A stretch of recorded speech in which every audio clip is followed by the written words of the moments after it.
Obviously no 30-day vlogging challenge is complete without a weekly Q&A, so that's what's happening right now.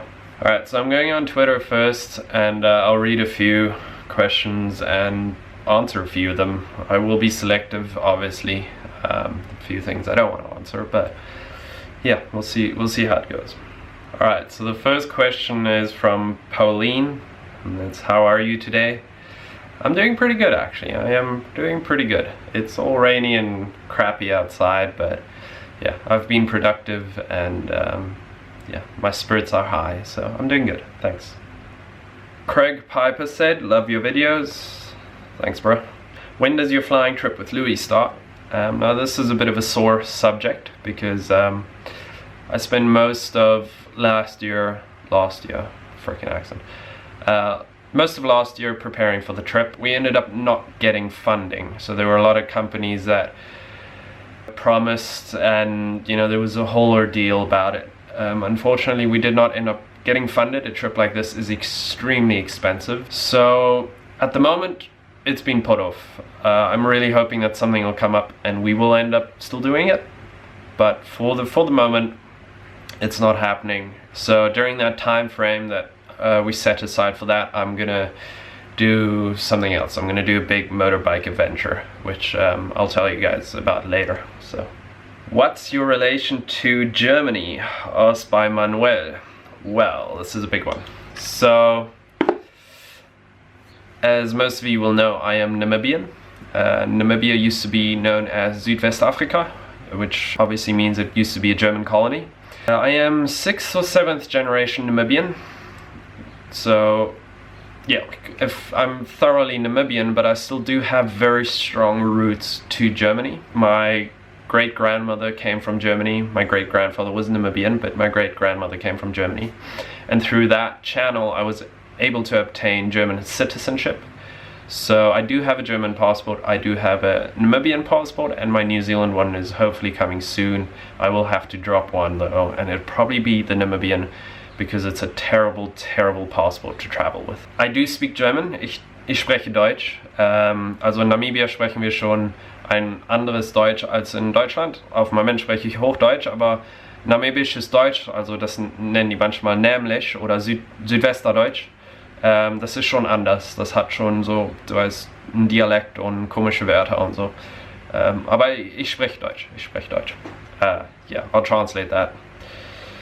Rob Schmidt asked, how many languages do you speak? I like sort of saying that I speak 5, but the reality is that it's probably more like 4.5 to 4. I speak English, German, Afrikaans, all 3 very, very well. And then I speak, because of Afrikaans and German, Dutch is sort of just a given. I can fully understand Dutch, and I can speak Dutch as well. I'm just out of practice at the moment. And then I used to be able to speak a fair bit of Herero. My grandfather speaks it fluently. Over the years, you know, growing up in Namibia and working with Herero people, being around them, etc., I did get a lot of the language, but being in New Zealand for the last 5 years and not really speaking it at all, I can just barely greet and have like a very trivial discussion.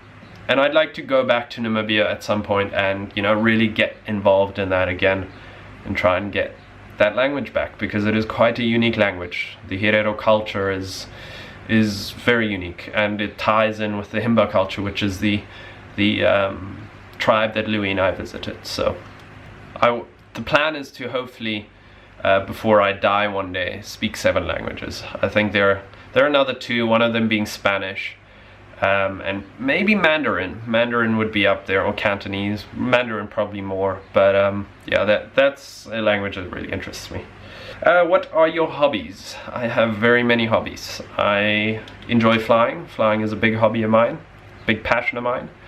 Anything with flying. I fly model airplanes, I fly real airplanes, kind of getting into speed flying. Motorbikes, big into motorbikes, always have been. Used to race quad bikes, now getting into adventure motorbikes, and that sort of ties into the big motorbike adventure that I just mentioned. That's up there. Technology. I spend a lot of my time in my workshop developing something that relates to technology. I like automating things. I like building drones. I enjoy the outdoors. I love hiking. Love photography. Photography is a huge hobby. It's kind of becoming a profession now, which is awesome. And that's kind of it.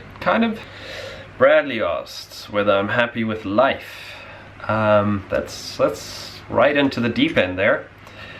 Yeah, I would say I'm happy with life. There are a few things the last year that I've sort of been trying to emotionally deal with, that I've always put off. And they get in the way sometimes, they really do. And I'm sort of learning to, typical sort of young adult kind of stuff. But other than that, I really am happy with life. I'm breaking the mold, I'm following my passion.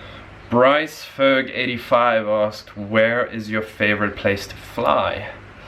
That would be Africa. Africa is an incredible place to fly. The bureaucracy can be troublesome, really, especially when you're trying to cross borders.